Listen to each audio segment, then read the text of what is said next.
हार्दिक स्वागत है। और आज की क्लास में हम फिर से प्रोनाउन के जो चैप्टर है उसको कवर करेंगे। और अब तक हमारी प्रोनाउन की जो है 2 क्लासेस हो चुकी हैं, ठीक है। और अब हम जो है प्रोनाउन की क्लास नंबर 3 पे आ गए हैं भाई। तो जितने भी बच्चे ऐसे हैं जो हिंदी मीडियम से पढ़े हैं, ठीक है, और उनको इंग्लिश में दिक्कत होती है, तो आप हमारे इस कोर्स को जो है ज्वाइन कर सकते हैं। ये फ्री ऑफ कॉस्ट यूट्यूब पे ही आपका चल रहा है।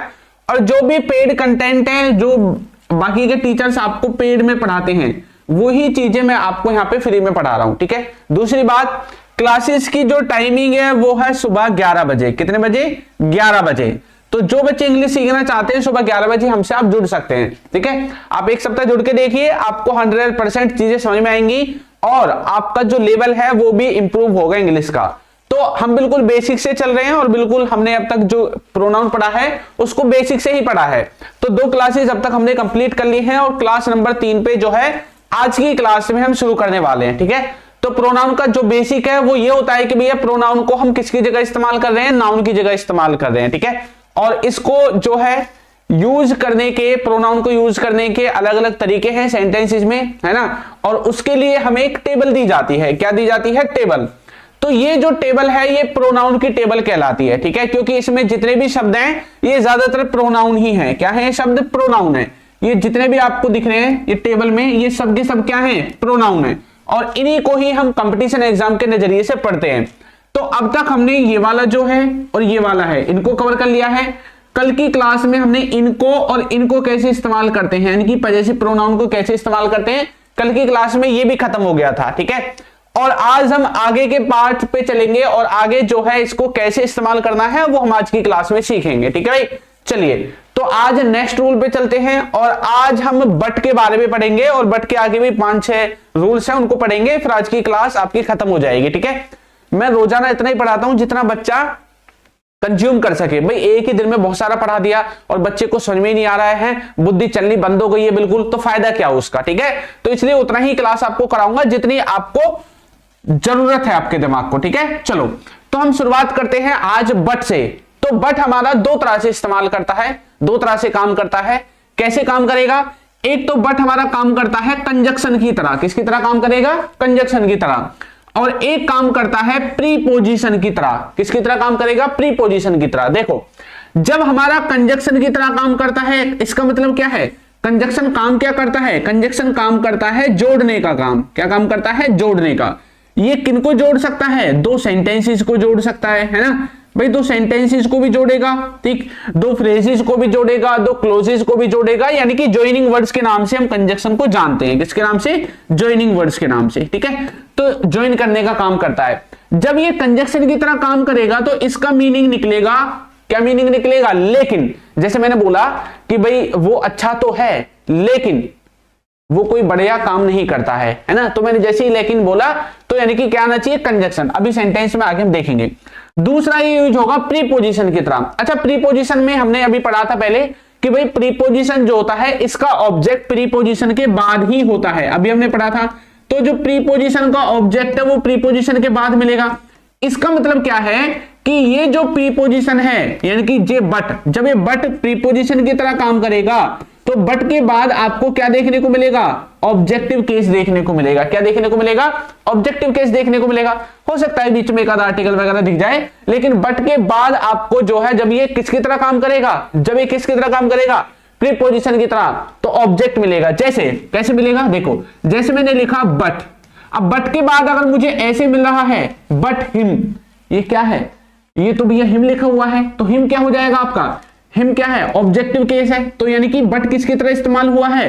प्रीपोजिशन की तरह इस्तेमाल हुआ है। मैंने बोला बट अस, तो अस क्या है? ऑब्जेक्ट है, तो किसकी तरह इस्तेमाल हुआ है? प्रीपोजिशन की तरह इस्तेमाल हुआ है बट। लेकिन अगर मैंने बट लिखा और बट के बाद फिर से आपका कोई सब्जेक्ट स्टार्ट हो जाता है, वर्ब स्टार्ट हो जाती है ना, हेल्पिंग वर्ब, आपको कुछ भी देखने को मिल जाता है इसके बाद, तो इसका मतलब क्या है कि बट अब भैया क्या है? बट अब आपका प्रीपोजिशन नहीं है, बट अब आपका कंजक्शन है, जोड़ने का काम कर रहा है, क्योंकि एक सेंटेंस को जोड़ेगा। इधर देखो पूरा फॉर्मूला बनाएगा ये, ठीक है, सब्जेक्ट, हेल्पिंग वर्ब, वर्ब वगैरह मिला के पूरा का पूरा एक फॉर्मूला बना देगा। तो बट के इधर भी आपको एक सेंटेंस दिखेगा, इधर भी दिखेगा, तब आपका किसकी तरह काम करेगा? कंजक्शन की तरह। और जब ये बट है जब इसके बाद आपको कोई अलग से सेंटेंस नहीं दिख रहा है बल्कि कोई ऑब्जेक्टिव केस दिख रहा है, तभी किसकी तरह काम करेगा, तब भैया ये काम करने वाला है आपका किसकी तरह, प्रीपोजिशन की तरह। ठीक है, चलो आपको मैं कुछ सेंटेंसेस दिखाता हूं इसके प्रैक्टिस करने के लिए। ठीक है, तो यहां पे कुछ सेंटेंसेस मैंने लगाए हैं। ठीक है भाई, इनको देखो बना के, ये आपसे बनते हैं या नहीं बनते हैं, बनाओ भाई जल्दी से। ये वाले जो सेंटेंसेस हैं एक बार देखो, इनमें चीजें आपको समझ में आ रही हैं नहीं आ रही हैं। ठीक है, इसको थोड़ा और बड़ा कर देते हैं ताकि आपको क्लियर दिखे। ठीक है, चलो बनाओ। देखो लिखा हुआ है आई ट्राइड माई बेस्ट, मैंने अपना क्या किया, बेस्ट ट्राई किया। I tried my best, I tried, तो आई क्या है आपका, मतलब क्या होता है, आई, ही, सी, इट, आई, वी, यू, दे क्या होते हैं, ये सब्जेक्ट होते हैं। तो आई क्या है यहाँ पे, सब्जेक्ट है। ट्राइड क्या है, वर्ब है ना। I tried what, my best, तो मैंने अपना क्या ट्राई किया, बेस्ट ट्राई किया। तो यहां से यहां तक पूरा एक सेंटेंस है। भाई सेंटेंस होता कौन सा है, क्या होता है सेंटेंस, जब सब्जेक्ट और वर्ब का कॉम्बिनेशन बनता है उसी को सेंटेंस बोल देते हैं, या क्लोज आप उसको बोल देते हैं ना, ऐसे होता है ना। ठीक है, तो एक सब्जेक्ट और वर्ब का कॉम्बिनेशन बन गया, इतने को हम अभी आप इसको सेंटेंस बोल लो। आगे जब क्लोजेस फ्रेजेस बताऊंगा तब आपको समझ में आ जाएगा क्लोज है क्या है। ठीक है, आगे देखो, फिर मैंने देखा बट लिखा हुआ है।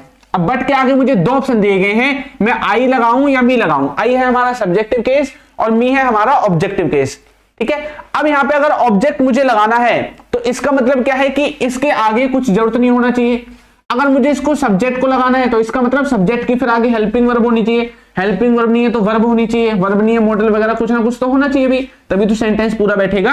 भाई बट है, अब बट के इधर तो पूरा का पूरा स्ट्रक्चर बना हुआ है, सब्जेक्ट का और वर्ब का पूरा फॉर्मूला बना हुआ है।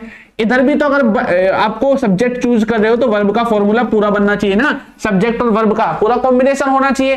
तो इधर क्या है देखते हैं, तो हमने अभी चूज करना है क्या, वो हम आगे से डिसाइड करेंगे। फिर हम आएंगे कुड। कुड क्या है, मॉडल वर्ब है। भाई मॉडल वर्ब मतलब हेल्पिंग वर्ब, तो मॉडल वर्ब भी है, नॉट भी है और वर्ब भी है, मतलब इधर पूरा कॉम्बिनेशन बनने के चांस हैं। तो इसका मतलब क्या है कि भाई अगर मैं यहाँ पे इसको मी को लगा दूं तो ये जो वर्ब है मॉडल वर्ब और ये जो मेन वर्ब है, फिर इनका सब्जेक्ट कहां चला जाएगा, सब्जेक्ट तो नहीं दिखेगा फिर मुझे। इसका मतलब क्या है कि यहाँ पे जो बट है ये किसका काम कर रहा है, कंजक्शन का, जोड़ने का काम कर रहा है। इसका मतलब ये दोनों अलग अलग हैं, ये दोनों एक तरह से सेंटेंस है अलग अलग, और इन दोनों जो आपके क्लोजेस हैं इनको जोड़ने का काम कर रहा है कौन, ये बट, ये कंजक्शन की तरह काम कर रहा है। तो मी नहीं आएगा, आई आएगा। आई लिखेंगे, फिर उसकी हेल्पिंग वर्ब लिखेंगे, फिर उसकी वर्ब की फॉर्म लिखेंगे। आगे देखो और क्लियर होगा। लिखा हुआ है सी इज वेरी टैलेंटेड, तो सब्जेक्ट है, हेल्पिंग वर्ब है और टैलेंटेड। ठीक है, लिखा हुआ है, ये पूरा पूरे क्या है, अलग से आपका एक सेंटेंस आप इसको लगा लो, क्लोज बोलते हैं। ठीक है, फिर लिखा हुआ है बट। अब मेरे पास दो ऑप्शन है, सी लगाऊं या हर। आगे देखते हैं क्या है, लेक्स कॉन्फिडेंस। लेक्स क्या है, मतलब कमी, उसके अंदर किसकी कमी है, कॉन्फिडेंस की कमी है। तो ये तो भैया वर्ब है, और जब ये वर्ब है तो वर्ब को भी सब्जेक्ट चाहिए, तो इसका मतलब यहाँ पे सब्जेक्टिव केस आएगा, यहाँ पे भी ऑब्जेक्टिव केस नहीं आएगा। ठीक है, आगे देखो, एवरीवन वेंट। वेंट क्या है, वर्ब है, वो की सेकंड फॉर्म है ना। तो ये पूरा का पूरा क्या हो गया, everyone went to the party. यहां से यहां तक पूरा आपका एक सेंटेंस की तरह काम कर रहा है। आगे आया हुआ है बट। अब आगे मुझे आई लगाऊं या मी लगाऊं, अब मेरे पास ऑप्शन है। अगर मैं आई लगाता हूं तो मुझे आगे कोई ना कोई वर्ब चाहिए है, तो वर्ब तो सेंटेंस में है नहीं। इसका मतलब क्या है, ये जो सेंटेंस है इसमें आगे अभी हमें कुछ दिख नहीं रहा, ना तो इसकी वर्ब दिख रही ना हेल्पिंग वर्ब दिख रही। अगर हम सब्जेक्ट को चूज करें तो सब्जेक्ट को तो भाई पूरा स्ट्रक्चर चाहिए अपना, इसको वर्ब चाहिए ही चाहिए, कुछ नहीं मिलेगा तो वर्ब तो लेके मानेगा ये, और वर्ब हमें आगे दिख नहीं रही है, इसलिए यहाँ पे सब्जेक्ट नहीं आएगा, यहाँ पे ऑब्जेक्टिव केस सही हो जाएगा। तो मी आपका यहाँ पे आना चाहिए। इसका मतलब ये जो बट है ये प्रीपोजिशन की तरह काम कर रहा है, और प्रीपोजिशन का ऑब्जेक्टिव केस मी जो है वो आपका यहाँ पे लिखा हुआ है। क्लियर, आगे आओ देखो, लिखा हुआ है एवरीबडी, हर कोई है ना, एवरीबडी बट शी या हर, इन दोनों में से क्या लिखूं बताओ। एवरीबडी के बाद क्या लिखूं, शी लिखूं या हर लिखूं। देखो एवरीबडी बट शी या हर, ये सब्जेक्टिव केस है और ये इसी का ऑब्जेक्टिव केस है। Was happy for them. ठीक है भाई, अब यहां पे मुझे बताओ ये किसकी तरह काम कर रहा है, सब्जेक्ट लिखूं या ऑब्जेक्ट। पहले देखो यहां पे क्या है, ये हेल्पिंग वर्ब है। ठीक है, हैप्पी फॉर देम, तो हर कोई उसके लिए क्या था, हैप्पी था, एक तरह से ऐसा बोल सकते हैं। ठीक है, अब मुझे बताओ यहां पे सब्जेक्टिव केस चूज करना है या ऑब्जेक्टिव केस चूज करना है। ऊपर के 3 सेंटेंस हमने करके देखे। ठीक है, तो हमने उसमें से क्या सीखा है, हमने उसमें से ये सीखा है अगर सेंटेंस में आगे हमें वर्ब की फॉर्म दिख रही है, वर्ब हमें दिख रही है, तो उनका सब्जेक्ट कहीं ना कहीं पे होगा, है ना। अगर हम सब्जेक्ट लगाएं यहाँ पे, तो अगर हम यहाँ पे सब्जेक्ट सिलेक्ट करते हैं तो कुछ ना कुछ हमें आगे दिखना चाहिए भी सब्जेक्ट से रिलेटेड। अगर नहीं ऑब्जेक्ट को लगाते हैं तो फिर भी हमें कुछ ना कुछ दिखना चाहिए। अब बताओ इसमें क्या आएगा। ऑब्जेक्ट लगाते हैं तो फिर हमें ये प्रीपोजिशन की तरह काम करेगा बट, और फिर हमें किसी चीज को लगाने की जरूरत नहीं है। ठीक है भाई, चलो देखो यहां पे लिखा हुआ है everybody but she, everybody but her, she लिखूं या हर लिखूं बताओ। देखो एवरीबडी बट, अच्छा एक चीज देखो, ये जो एवरीबडी है बट से पहले इसके लिए कोई यहाँ पे कुछ मुझे दिख रहा है क्या, कोई मतलब कोई शब्द इसके लिए कोई हेल्पिंग वर्ब दिख रही हो, कोई वर्ब की फॉर्म दिख रही हो, कुछ दिख रहा है क्या यहाँ पे? मुझे तो कुछ नहीं दिख रहा भाई यहाँ पे। भाई इससे पहले ये जो शब्द है इसके लिए कुछ दिख रहा है? भाई मुझे तो यहाँ पे कुछ नहीं दिख रहा। इसका मतलब एवरीबडी बट सी वाज, या फिर everybody but her was happy for them. अच्छा एक चीज देखो, अगर मैं यहां से, ये आपको समझाने के लिए कर रहा हूं मैं इतना, वरना 1 मिनट वहां से लग जाएगा इसका। देखो अगर हम यहां से इसको हटा दें, ठीक है, अरे अगर हम यहां से इसको हटा दें, इसको, ठीक है, ये मान लो मैंने हटा दिया, ये हटा दिया, ठीक है, ये मैंने हटा दिया, यहां से हटा दिया। अब देखो, अब आपका नजरिया चेंज होगा। अब देखो क्या लिखा हुआ है, everybody was happy for them. आपको आप जानते हैं कि ये जो चीजें होती हैं सिंगुलर होती हैं, अभी आपको आगे पढ़ाऊंगा इनको, ठीक है। अगर मैं उसको यहां से हटा दूं तो यहां पे ये जो एवरीबडी लिखा हुआ है, ये जो एवरीबडी लिखा हुआ है इसके साथ ये कनेक्ट कर जाएगा। Everybody was happy for them मतलब हर कोई उसके लिए क्या था, खुश था, ठीक है। तो इसका मतलब क्या है कि ये जो वाज लगा हुआ है ये तो भैया इसके लिए लगा हुआ है, एवरीबडी के लिए लगा हुआ है। फिर ये जो बीच की जो कहानी है इसमें क्या आना चाहिए, यहां पे जो सब्जेक्ट अगर हम चूज करें, यहां पे अगर सब्जेक्ट हम चूज करें बट के बाद, तो क्या उसके लिए भी हमें अलग से आपकी हेल्पिंग वर्ब है या वर्ब है वो हमें देखने को मिलेगी? नहीं मिलेगी। इसका मतलब ये नहीं आएगा। क्लियर? आगे आओ, अब क्लियर हुआ? आगे देखो, ऑल स्टूडेंट्स, सभी students but she passed the exam. अब बताओ इसमें क्या आएगा? ऊपर वाले का जैसा ही है, बनाओगे इसको? बनेगा नहीं बनेगा बताओ? बन जाएगा, ठीक है। आगे आओ, लिखा हुआ है द डॉग्स बार्क, बार्क मतलब होता है भौंकना, ठीक है।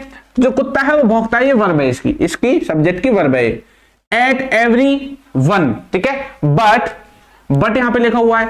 अब बट के बाद हमें देखो, अगर हम सब्जेक्ट चूज करेंगे, जैसे हम यहां पे अगर कुछ चूज कर रहे थे इसको, अगर इसको सब्जेक्ट माने तो इसकी जो आपकी वर्ब है, हेल्पिंग वर्ब है, वो कहां गई? वो भी आगे होगी यहाँ पे। अगर यहाँ पे इसको सब्जेक्ट मानेंगे तो फिर इसको भी चाहिए अलग से। अगर दो सब्जेक्ट हम मानेंगे तो भाई दो वर्ब चाहिए हमें, फिर तो दो हेल्पिंग वर्ब चाहिए अगर हेल्पिंग वर्ब है तो। इसलिए हमें एक को सब्जेक्ट मानना पड़ेगा, एक को ऑब्जेक्ट। इसी तरह से यहाँ पे है, ये प्रीपोजिशन की तरह काम कर रहा है।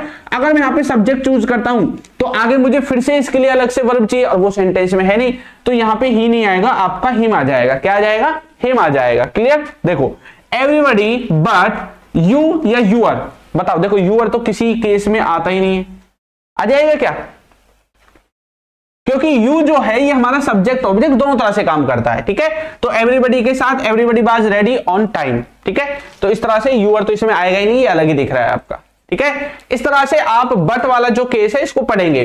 बट जब आपका कंजक्शन की तरह काम करेगा तो ज्वाइनिंग वर्ड बनेंगे, और जब ज्वाइनिंग वर्ड बनेंगे तो जो बट के इधर है, इधर अगर सब्जेक्ट है तो इस सब्जेक्ट के लिए अलग से आपको हेल्पिंग वर्ब और वर्ब वगैरह चाहिए। और अगर बट के इधर भी आप अलग से सब्जेक्ट चूज कर रहे हैं तो इसके लिए भी अलग से आपको हेल्पिंग वर्ब और वर्ब वगैरह चाहिए। अगर भैया एक ही तरफ है, एक तरफ नहीं है, फिर हमें क्या पता चल रहा है कि भैया जब एक ही तरफ है तो अब ये भैया क्या है, अब ये उसकी तरह तो काम नहीं करेगा कंजक्शन की तरह, अब ये प्रीपोजिशन की तरह काम करेगा।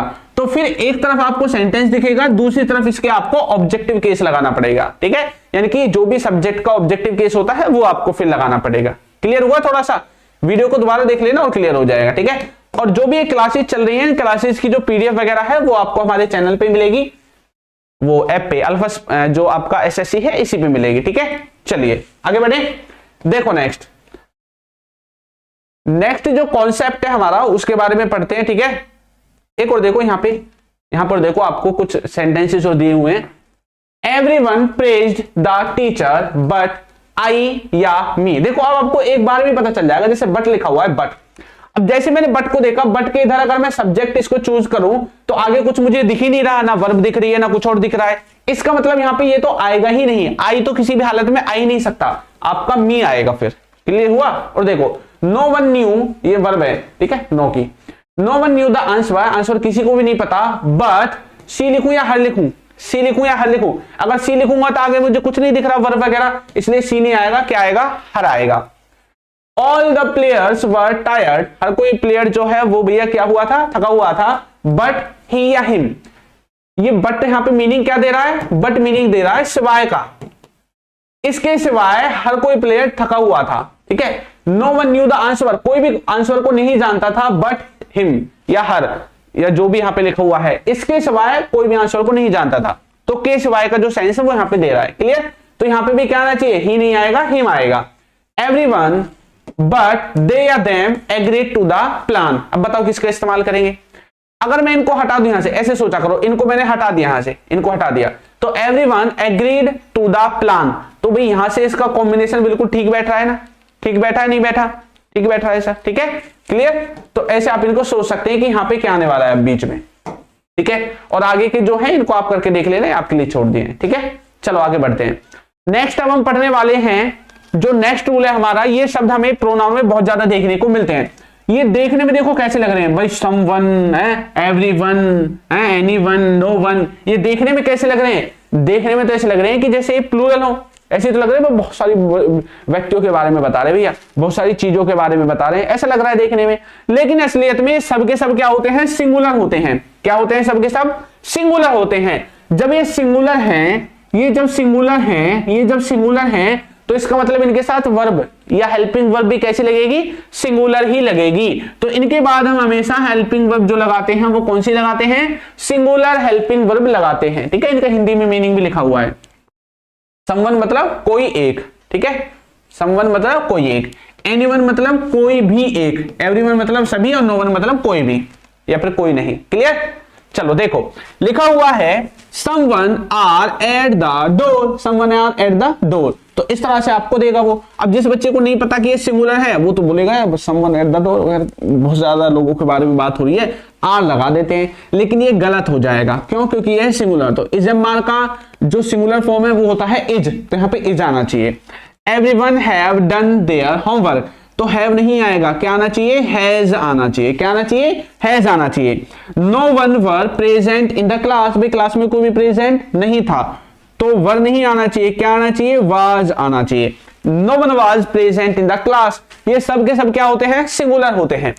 अब यहां पे एक बात आप याद रखो, जैसे यहां पे एवरीवन लिखा हुआ है, तो एवरीवन के हिसाब से यहां पे ये देयर आना चाहिए या क्या आना चाहिए? बताओ मुझे। अब ये चीज मैं आपको आगे कुछ में सिखाऊंगा, ठीक है, आगे की जो टॉपिक है उसमें इसको सिखाने वाला हूं। क्लियर? तो यहां तक सबको पता चला। अब आगे पढ़ते हैं इसी चीज को जो मैं आपको बताना चाहता हूं, ठीक है, इसी चीज को पढ़ते हैं जो मैं आपको अभी ये पीछे डाउट हाईलाइट किया था ना, ये वाला कि एवरीवन के साथ यहां पे देयर आएगा या हिज आएगा या हर आएगा, क्या आएगा, ठीक है। यही डाउट अब आपका क्लियर होगा। देखो ये वाली जो चीजें हैं someone, anyone, everyone, no one, ये सब क्या है? सर हम जानते हैं कि ये सब सिंगुलर है और इनके साथ वर्ब की सिंगुलर फॉर्म इस्तेमाल होगी, हेल्पिंग वर्ब भी सिंगुलर वाली ही लगेगी, ठीक है। अब लिखा हुआ है कि पजेसिव जो प्रोनाउन है, पजेसिव प्रोनाउन के साथ अगर हमें जेंडर नहीं पता तो दोनों हिज या हर, ये हिज या हर ही क्यों सिलेक्ट किया अभी बताऊंगा, दोनों हिज या हर का यूज कर सकते हैं। क्लियर हुआ? अगर जेंडर पता है तो लड़के के लिए लगाएंगे हिज और लड़की के लिए लगाएंगे हर। अब एक चीज देखो, मैंने बोला someone is at the door, मैंने बोला someone is at the door, someone का मतलब होता है कोई, इसका मतलब क्या होता है? कोई, यानी कि ये वो व्यक्ति है जिसे मैं जानता नहीं हूं, जिसे जानता नहीं हूं, जानता नहीं हूं। इनमें एक अंतर होता है, एक someone होता है, एक होता है somebody, ठीक है, इन दोनों में अंतर है someone और somebody में। अगर इनको वैसे लिहाज से देखें, स्पोकन इंग्लिश के लिहाज से, तो अंतर ये है कि someone का मतलब है कोई अजनबी व्यक्ति है जो गेट पे खड़ा हुआ है और उसको हम जानते नहीं हैं। क्लियर हुआ? somebody का मतलब होता है कोई एक ऐसा व्यक्ति है जो आप ही के साथ काम करता है या आप ही की तरह है, आपके आसपास के एनवायरनमेंट में से ही है, ठीक है, आप जहां पे काम करते हैं, पढ़ते हैं, लिखते हैं, कुछ भी करते हैं वहीं से है, और वो व्यक्ति भी somebody कोई ना कोई है, देखना जाके हम में से ही कोई है मतलब, ठीक है, जो गेट पे खड़ा हुआ है। समवन का मतलब है जिसको हम जानते नहीं है, तभी तो बोले someone is eight the door, भी देखने जाके कौन है डोर पे। क्लियर हुआ? तो इस तरह से जो है ये चीज आपको दिखेगी। तो जब मैंने समवन लिखा, अब मुझे, या फिर मैं somebody लिखूं, कुछ भी लिखूं, तो मुझे ये तो नहीं पता ना वो कौन खड़ा हुआ है, तो ना तो मुझे ये पता है कि वो लड़का है, ना मुझे ये पता है कि वो लड़की है। जब मुझे उसके जेंडर के बारे में ही नहीं पता है, तो इसका मतलब क्या है, इसके लिए मैं ही भी लगा सकता हूं, सी भी लगा सकता हूं। भाई मुझे क्या पता वो लड़का खड़ा है या लड़की खड़ी है, गेट पे दरवाजे खटखट, आपके घर का दरवाजा है, उसमें कोई ऐसे बाहर से खटखटाए और आपको बाहर से दिख नहीं रहा कि कोई लड़का है या लड़की है, तो आपको तो कुछ नहीं पता, आप तो उसके लिए ही का इस्तेमाल भी कर सकते हैं, सी का इस्तेमाल भी कर सकते हैं। क्लियर हुआ?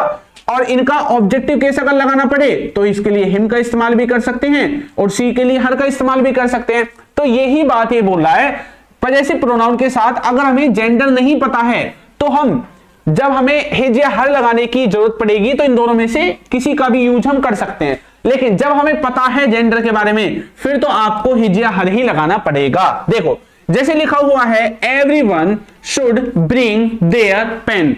अब एवरीवन क्या है? एवरीवन तो सिंगुलर है, ये क्या है? ये तो सिंगुलर है, यानी कि इसमें या तो कोई लड़का होगा या कोई लड़की होगी, इन दोनों में से कोई एक होगा। फिर ये देयर कहां से आ गया? ये देयर कहां से आ गया सेंटेंस में? Everyone should bring their pen, हर किसी को अपना पेन लाना है, ये बोल रहा है।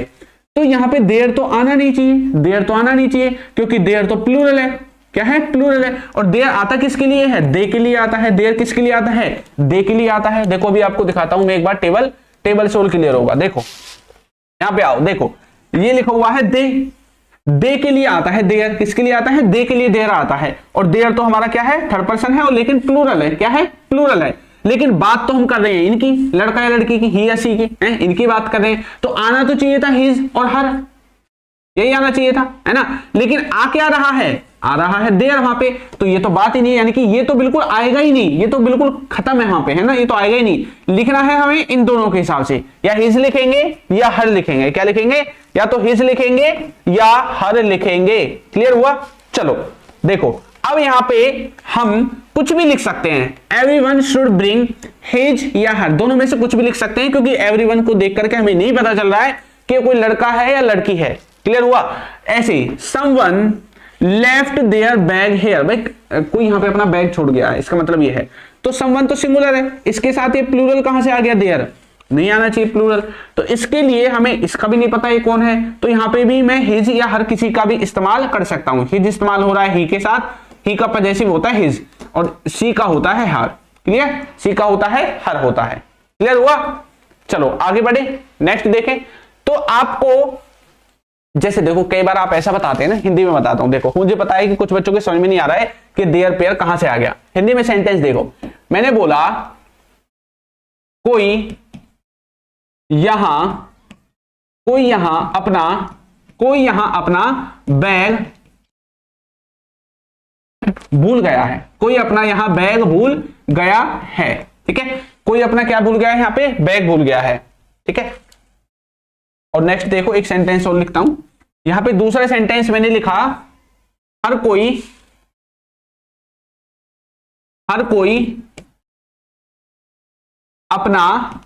अपना पेन लेकर आएगा।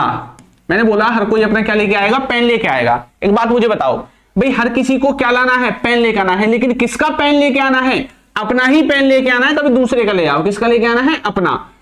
कोई व्यक्ति है जो यहां पे क्या भूल गया है? बैग भूल गया है। ये वो व्यक्ति है जो अपना बैग भूल गया है। किसका बैग भूल गया है? अपना बैग भूल गया है। वो खुद का बैग क्या कर गया है? यहां पे भूल गया है। तो यहां पे ये जो कोई है, ये इससे रिलेटेड ही तो है अपना, यानी कि आपके पास कोई चीज है तो आप उसको बोलते हैं इंग्लिश में पजेशन। जैसे मेरे पास ये पेन है, तो ये एक तरह से इसको दिखाने के लिए मैं इंग्लिश में किस टॉपिक का इस्तेमाल करूंगा? पजेशन का, पजेसिव प्रोनाउन का। I have a pen, I have a pen, मेरे पास एक पेन है, इस तरह से। तो ये हर कोई में अगर कोई लड़का है, मान लो ही है, या कोई लड़की है, शी है, जब ये हर कोई में कोई लड़का या लड़की है, तो भाई अपनी चीजों को बताने के लिए खुद के अपने केस का इस्तेमाल करेंगे ना, अपने पजेसिव प्रोनाउन का इस्तेमाल करेंगे, अपने पजेसिव प्रोनाउन का इस्तेमाल करेंगे। और इनका पजेसिव क्या है? इनका पजेसिव ये है हिज, और इसका है हर। तो देयर क्यों लगाएंगे भाई इनके साथ हम? जब ये खुद अपने बैग के बारे में बात कर रहे हैं तो इनके साथ देयर क्यों लगाएंगे? इनके साथ तो हिज लगेगा या हर लगेगा। हर कोई अपना पेन लेकर आएगा। हर कोई में ये कौन है, लड़का या लड़की? वही हो सकता है। अब कुत्ता बिल्ली से थोड़ी बोलेंगे भाई तू अपना पेन ले गया साथ में। किताब स्कूलों में कौन पढ़ते हैं? इंसान पढ़ते हैं, कुत्ता बिल्ली थोड़ी पढ़ेंगे। ठीक है, तो हर कोई कौन है? कौन है ये हर कोई? ये हर कोई या तो कोई लड़का हो सकता है या कोई लड़की। भाई क्लास में जैसे लड़का लड़की साथ बैठे हुए हैं, क्लास में साथ ही बैठते हैं, तो बोल रहे हैं टीचर में हर कोई अपना पेन लेके आएगा। इन सबको अपना अपना पेन लेके आना है। तो इन सब के लिए हम या तो इसमें लड़का है या लड़की है। अगर लड़का है तो हिज का इस्तेमाल कर रहे हैं, लड़की है तो हर का इस्तेमाल कर रहे हैं। जब हमें दोनों में से पता ही नहीं है, एवरीवन को देख करके जैसे अभी हमने देखा, तो हम हिज और हर दोनों का इस्तेमाल कर सकते हैं। क्लियर हुआ थोड़ा सा? तो हर कोई अपना यानी कि खुद के लिए। तो जब हम हिज और हर का इस्तेमाल कर रहे हैं, जब हम हिज और हर का इस्तेमाल कर रहे हैं, यहाँ पे बात तो सिर्फ हम इन दोनों की कर रहे हैं ना भाई, लड़का या लड़की की ही बात कर रहे हैं बस। तो इसलिए इनका ही इस्तेमाल होना चाहिए। पजेसिव प्रोनाउन भी, पजेसिव प्रोनाउन भी इन्हीं का इस्तेमाल होना चाहिए। ये रहो पजेसिव प्रोनाउन, इन्हीं का इस्तेमाल होना चाहिए। हम देयर क्यों लगाएंगे? देयर तो तब लगाएंगे ना जब दे होगा। जब दे की बात करेंगे तो देयर लगाएंगे। ये आपको याद करने हैं। ही का ऑब्जेक्टिव केस होता है हिम और शी का होता है हर, और इसका पजेसिव केस होता है हिज और शी का होता है हर। ये बात आपको याद रखनी है। क्लियर? और ये आपका अलग है पजेसिव प्रोनाउन, ये अलग है। ठीक है, ये पजेसिव एडजेक्टिव है। क्लियर हुआ थोड़ा सा? तो इसी तरह से यहां पे भी जो चीजें हैं वो देखने को आपको मिल रही है। ठीक है, इसीलिए यहां पे जब ये समवन है, लड़का लड़की के बारे में बात कर रहे हैं, तो देयर कहां से आ गया भाई? इसलिए हमने देयर को हटाया था यहां पे, और इसका जो पजेसिव केस है वो हमने यहां पे लिखा था। ठीक है, तो इस तरह से आप यहां पे इस्तेमाल करेंगे पजेसिव केस में। ठीक है, जब आपको जेंडर पता होता है तब तो भी लगा दो, लेकिन पता ही नहीं है तो आप दोनों में से किसी का भी इस्तेमाल कर सकते हैं। आओ कुछ एग्जांपल्स और देखते हैं। लिखा हुआ है everyone should do their duty. देखो एवरीवन कौन है? ड्यूटी कौन करता है? लड़का या लड़की कोई ना कोई करेगा, मेल या फीमेल में से एक ही करेगा। कुत्ता बिल्ली थोड़ी ड्यूटी करते हैं, भैंस थोड़ी कर रही है ड्यूटी आपकी, या कोई घर में कबूतर पाल रखा है ड्यूटी करने के लिए? नहीं। यहां पे ये जो व्यक्ति है, लड़का या लड़की, ये ही ड्यूटी करेंगे। तो ये ड्यूटी करेंगे तो यहां पे ये ही होगा या सी होगा? बस दोनों में से एक होगा। और जब इन दोनों के लिए ही या सी होगा तो एवरीवन शुड डू। अब किसको ड्यूटी करनी है? इसकी हिंदी क्या है? आपको इसकी हिंदी बताता हूं एक बार, तब समझ में आएगा। हर किसी को everyone should do their duty sincerely. हर किसी को अपनी ड्यूटी या कर्तव्य अच्छे से करना चाहिए, अच्छे से करना चाहिए। अब देखो ये जो व्यक्ति हैं, इन सबको किसकी ड्यूटी करनी है? अपनी ड्यूटी करनी है ना, खुद की। तो खुद की चीजों के बारे में बताएंगे। तो एवरीवन शुड देयर तो मतलब उनकी होता है, देयर का मतलब तो उनकी होता है। तो हर किसी को उनकी ड्यूटी, उनकी नहीं, किसी और की ड्यूटी नहीं करनी, अपनी ड्यूटी करनी है इनको। भाई हम किसी और की ड्यूटी क्यों करेंगे? अपनी करेंगे ना, खुद की। क्लियर हुआ? यहाँ पे ड्यूटी का मतलब नॉर्मल ड्यूटी भी हो सकता है जो आप ड्यूटी करते हैं, जॉब करते हैं, और ड्यूटी वैसा भी हो सकता है जो एक तरह से कर्तव्य जो होता है, कर्तव्य को दिखाने के लिए भी इस्तेमाल कर लेते हैं। क्लियर हुआ? तो ये किसी और की क्यों करेगा भाई? अपनी करेगा ना। तो ही और सी ये दोनों हो सकते हैं, ये है ना। यहाँ तो यहाँ पे ही हो सकता है या सी हो सकता है। तो इनके हिसाब से हिज या हर आना चाहिए, देयर तो नहीं आना चाहिए। तो देयर नहीं आएगा यहाँ पे, या तो हिज आ सकता है या हर आ सकता है। और हिज हर में सिर्फ मैं तब तक लिख रहा हूं जब तक मुझे पक्का ये नहीं पता है कि एवरीवन में सिर्फ सी है या ही है। लेकिन मैं एक अंदाजा लगा रहा हूं कि यहाँ पे ही भी हो सकता है, सी भी हो सकता है, इसलिए यहाँ पे पेपर में भी आपको हिज और हर ही देखने को मिलेगा। क्लियर हुआ? देखो someone has forgotten his book in the class. Someone कोई बच्चा है, कोई लड़का है, वो अपनी क्लास में बुक को भूल गया है, अपनी बुक को भूल गया है, हिज बुक। तो यहाँ पे हिज आया हुआ है, सही है। अगर यहाँ पे कोई लड़का होगा तो उसके लिए हिज आया है, अगर कोई लड़की होती तो यहाँ पे हर आ जाता। इसका मतलब इस सेंटेंस में कोई भी गलती नहीं है, किसी और की बुक को नहीं भूला है, अपनी ही बुक को भूला है। आपको इससे ही कनेक्ट करना है इसको, हमेशा ये बात याद रखनी है। देखो each of the girls must submit his homework. अच्छा ईच वाला मैंने शायद अभी आपको कराया नहीं है, करा दिया क्या? मेरे हिसाब से तो नहीं कराया है ना। अगर मैंने नहीं कराया है तो इसको भी नहीं कराऊंगा, क्योंकि जब उसको कराऊंगा उसके अलग से एग्जांपल कराऊंगा खुद। ठीक है, तो ईच वाला मैंने आपको नहीं कराया, शायद अभी नहीं कराया तो इसको छोड़ दो, कोई बात नहीं। ठीक है, जिसको नहीं कराया उसको कैसे बताऊंगा, ये बताओ है। आगे लिखा हुआ है आइदर, इसको भी छोड़ दो, आइदर वाला भी नहीं कराया है। नो वन वाला करा दिया। No one admitted their. देखो नो वन के साथ फिर देयर आ गया। ये नो वन क्या है? सिंगुलर, और सिंगुलर में या तो कोई लड़का होगा या लड़की होगी, तो देयर नहीं आएगा, या तो यहाँ पे हिज आएगा या यहाँ पे हर आएगा। ठीक है, ऐसे आएगा। Anybody can improve. एनीबडी में कुछ भी आ सकता है, लड़का या लड़की, तो यहाँ पे इसने हिज लिख दिया, तो सेंटेंस हमारा ठीक है एकदम। ठीक है, neither of the students brought, ये नाइदर वाला भी नहीं कराया है, इसको भी छोड़ो, ठीक है। Everyone has to submit his आ गया, एवरीवन के साथ लड़का लड़की कोई भी हो सकता है इसमें, तो हिज या हर में से कुछ भी आ सकता है। ये सेंटेंस भी आपका एकदम ठीक है, क्लियर हुआ। इस तरह से आपको जो एग्जाम्पल है वो प्रैक्टिस करने हैं और आपके एग्जाम में भी ऐसे ही आपको देखने को मिलेंगे। Each student should write their, ये देयर क्यों आ गया भाई, ईच में तो कोई भी हो सकता है, लड़का या लड़की, है ना, तो देयर नहीं आएगा, हिज या हर का इस्तेमाल आपको यहां पे करना पड़ेगा, ठीक है। ये देयर यहां पे नहीं आएगा। तो इस तरह से आप जो है पजेसिव प्रोनाउन का इस्तेमाल करोगे। किसका इस्तेमाल करना है, पजेसिव प्रोनाउन को। तो हम किसको सीख रहे हैं यहाँ पे, हम सीख रहे हैं यहाँ पे इनको, ये वाली चीज हम यहाँ पे कवर कर रहे थे अभी, किसको, इनको, क्योंकि एवरीवन, समवन, नो वन, ये सब जो है ये आपके ही या सी से ही रिलेट करते हैं, क्योंकि हम इसको किसी लड़के के लिए या किसी लड़की के लिए ही इस्तेमाल करते हैं और किसी के लिए इस्तेमाल नहीं करते।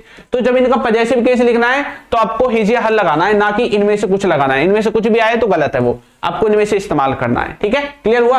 और ऑब्जेक्ट में हमेशा इनका ऑब्जेक्टिव केस आता है, ये आपको पता होना चाहिए, ठीक। तो नॉर्मल सा कॉन्सेप्ट था जो अभी हमने सीखा है, ठीक है। चलिए, कुछ बच्चों को इसमें भी थोड़ी सी दिक्कत होती है, स्कोर देख लो एक बार, स्कोर देख लो।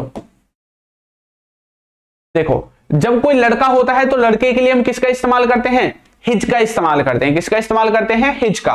कोई लड़की होती है, गर्ल है ना, तो किसका इस्तेमाल करेंगे, हर का इस्तेमाल करेंगे। किसका इस्तेमाल करेंगे, हर का इस्तेमाल करेंगे, ये भी इसी का पार्ट है, ठीक है।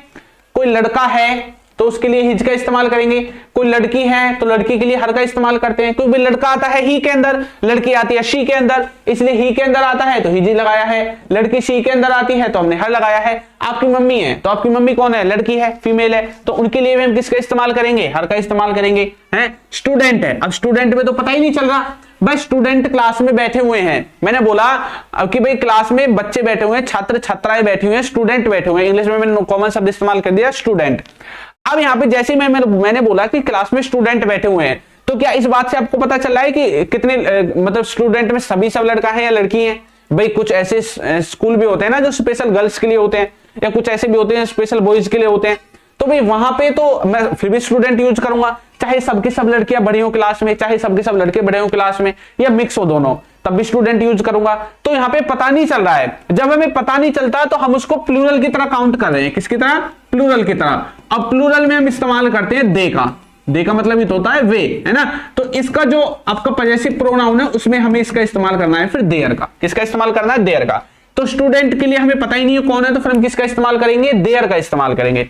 पेरेंट्स है, पेरेंट्स में मम्मी भी होती है, पापा भी होता है ना, तो इसके लिए भी किसका इस्तेमाल करेंगे, देयर का इस्तेमाल करेंगे। इसका ये तो सब सिमुलर थे ना भाई, इसलिए इनका इस्तेमाल किया, ठीक है। जैसे रवि लिखा हुआ है और सीता लिखी हुई है, तो यहाँ पे जो रवि है और जो सीता है ये क्या है भाई। अगर रवि को अकेले को देखें तो लड़का है, फिर तो भी हमें हिज लगाना चाहिए। सीता को अलग से देखें फिर क्या है, लड़की है, फिर तो हमें हर लगाना चाहिए।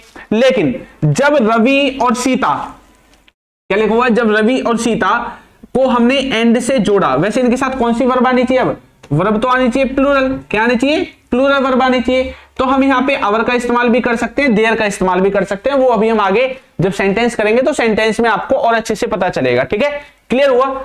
चलो अब आप देखो सेंटेंसेस, अब सेंटेंसेस देखो, इनसे रिलेटेड सेंटेंसेस देखो। लिखा हुआ है रवि एंड सीता, लिखा हुआ है Ravi and Sita, Ravi and Sita.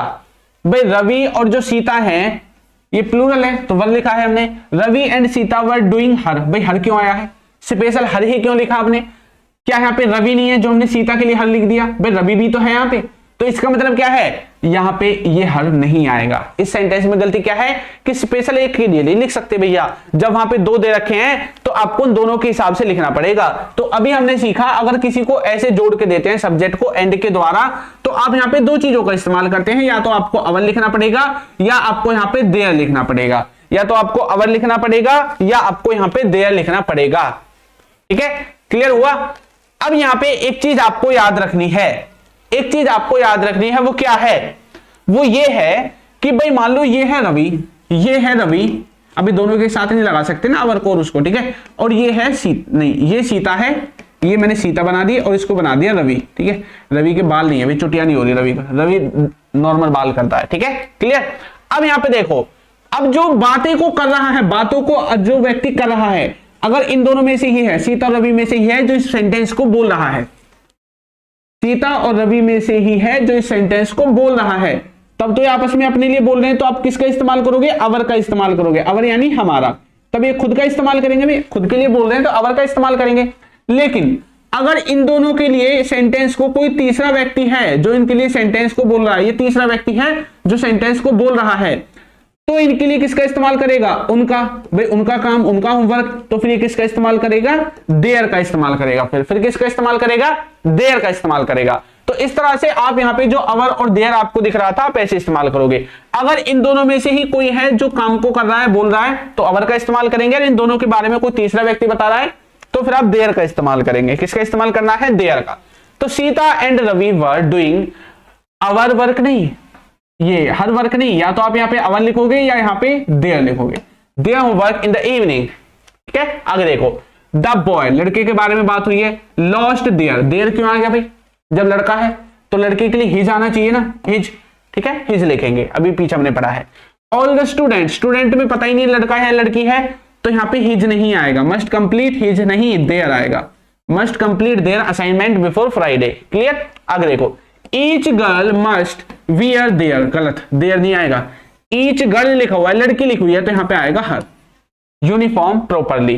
Clear? लिखा हुआ है द मदर वाज, मदर क्या है? मम्मी आपकी, मम्मी फीमेल है, तो हिज नहीं आएगा, क्या आना चाहिए? हर आना चाहिए। ठीक है, proud of her sons success. The teacher, teacher के बारे में पता ही नहीं लड़का है या लड़की है, नहीं पता भी। आस्क्ड मीना, टीचर ने मीना को पूछा टू सबमिट हिज, हिज नहीं आएगा क्योंकि टीचर पूछ किससे रही है? मीना से। असाइनमेंट किसका है? मीना का है। नोटबुक किसकी है? ये मीना की है। टीचर की नोटबुक थोड़ी है, मीना की नोटबुक है। तो टीचर ने बोला है मीना से कि उसने क्या अपनी नोटबुक को सबमिट किया। ठीक है, तो ये जो मीना है ये आपके लिए यहाँ पे आएगी, तो हिज नहीं आएगा, क्या आना चाहिए? हर आना चाहिए। यहाँ पे क्या आना चाहिए? हर। लिखा हुआ है एवरी बॉय, बॉय लिख दिया, लड़का है, तो यहाँ पे हर नहीं आएगा, हिज आएगा। हर तो लड़की के लिए आता है। Every boy was ready with her नहीं, रेडी विद हिज आएगा फिर। क्लियर? देखो, the cat was playing with, भाई कैट क्या है? कैट क्या है सर? कैट कोई निर्जीव चीज है? निर्जीव है, सजीव है? सजीव है। जानवर है, क्या है? जानवर है। The cat was playing with, लड़का है तो नहीं है कोई, है नहीं है, तो हिज क्यों लिखा है यहाँ पे? तो हिज तो हटना चाहिए। चल, तो निर्जीव वस्तुओं के लिए इट का इस्तेमाल कर देते हैं। किसका? इट का। क्लियर हुआ? ठीक है, देखो यहां पे देखो, ये जो टेबल है इसको देखो, कहां गई भैया टेबल? अरे अरे अरे अरे अरे लिख कर। ठीक है, तो आप अगर लड़का लड़की को इस्तेमाल कर रहे हैं सेंटेंस में तो ही आपको लिखना है। इनके अलावा अगर आप इट का इस्तेमाल करते हैं तो इसका पॉजेसिव केस इट्स आ जाएगा। वी को इस्तेमाल कर रहे हैं तो अवर आ जाएगा। ठीक है, यू को इस्तेमाल कर रहे हैं तो यूआर आ जाएगा, और दे को इस्तेमाल कर रहे हैं तो देयर आ जाएगा। क्लियर हुआ? इस तरह से आप इनको देखेंगे फिर। ठीक है, चलो निकलिए भाई जल्दी से। The cat was playing with, his नहीं आएगा क्योंकि कोई लड़का थोड़ी है, ये कोई अलग है, जानवर है। जानवर के लिए इट का इस्तेमाल करते हैं, तो इट में यहां पे इट्स लग जाएगा। ठीक है, इसका जो पॉजेसिव केस है इट का, वो इट्स होता है। लिखा हुआ है माई सिस्टर, मेरी जो बहन है, एंड आई, मेरी सिस्टर और आई यानी कि मेरी बहन और मैं, लव हिज, भाई हिज क्यों लिख दिया? कोई अकेला अपने लिए तो बोल रहा है ये लड़का है, तो सिस्टर भी तो इसमें इंक्लूड है, तो लड़की के लिए भी तो आना चाहिए था। तो इसका मतलब क्या है? यहाँ पे अवर भी आ सकता है, देयर भी आ सकता है। क्या क्या इस्तेमाल हो सकता है? अवर भी आ सकता है और देयर भी आ सकता है। इन दोनों का इस्तेमाल जो है आप यहाँ पे कर सकते हैं। ठीक है भाई, समझ में तो आ रहा है ना सभी को? भाई जितने भी बच्चे जुड़े हुए हैं, चाहे वो 2 हैं 4 हैं कितने भी हैं, कोई फर्क नहीं पड़ता। ठीक है, बस समझ में आना चाहिए जो मैं आपको पढ़ा रहा हूं, समझ में आ रहा है ना? क्लासेस को रेगुलर ज्वाइन करोगे तो और अच्छे से समझ में आएगा। ठीक है, आपने अब देखो कुछ बच्चे डायरेक्ट इसी क्लास में आएंगे तो हो सकता है उनको कोई चीज समझ में ना आए, लेकिन जब मैंने इसका बेसिक कराया था इससे पहले की 2 क्लासेस में, ठीक है, प्रोनाउन की तीसरी क्लास है, इससे पहले 2 क्लास हो चुके हैं जिसमें मैंने आपको इनका बेसिक करवाया था, और वहां पे मैंने प्रोनाउन को बिल्कुल डिटेल में आपको कराया था, बेसिक से स्टार्ट करवाया था। ठीक है, तो हो सकता है कि आपको ये चीजें यहां से समझ में ना आ रही हो डायरेक्ट, तो अगर आप इसके पहले की 2 वीडियोस को देख लोगे तो आपको और अच्छे से ये चीजें जो है वो समझ में आ जाएंगी। ठीक है, चलिए, तो आज की क्लास में हमने जो पढ़ा है, एक तो हमने बट के बारे में पढ़ा है कि बट को प्रीपोजिशन और कंजक्शन की तरह इस्तेमाल कर लेते हैं, एनीवन समवन के बारे में पढ़ा है ठीक है, इनका पॉजेसिव केस हमने भी सीखा था, तो ये चीज हमने आज की क्लास में कवर की है। अब जो बाकी के चैप्टर्स हैं भाई उनको हम करेंगे कल की क्लास में कवर, ठीक है। तो कल आपकी क्लास वही फिक्स टाइम पे होगी 11 बजे। तो अगर आप क्लास की पीडीएफ वगैरह लेना चाहते हैं तो आप हमारे एप्लीकेशन को डाउनलोड कर सकते हैं, अल्फा SSC ये हमारे ऐप का नाम है, ठीक है। और इसी में आपको प्रैक्टिस वगैरह की सारी चीजें मिल जाएंगी अगर आपको प्रैक्टिस करनी है। देखो मॉक टेस्ट लगाना बहुत बड़ी बात है कि 1-2 घंटे बैठ के कौन मॉक टेस्ट लगाए, तो आप टॉपिक वाइज क्विज लगा सकते हैं, उनकी क्या लगा सकते हैं, क्विज। वो सारी चीजें आपको एप्लीकेशन के अंदर मिल जाएंगी, ठीक है। चलिए तो मिलेंगे भाई कल की क्लास में इसके आगे के कॉन्सेप्ट के साथ। प्रोनाउन की कम से कम 5 क्लासेज आपकी होंगी और 5 क्लासेज में आपका पूरा प्रोनाउन जो है वो खत्म हो जाएगा, ठीक है। चलिए तो सभी बच्चों को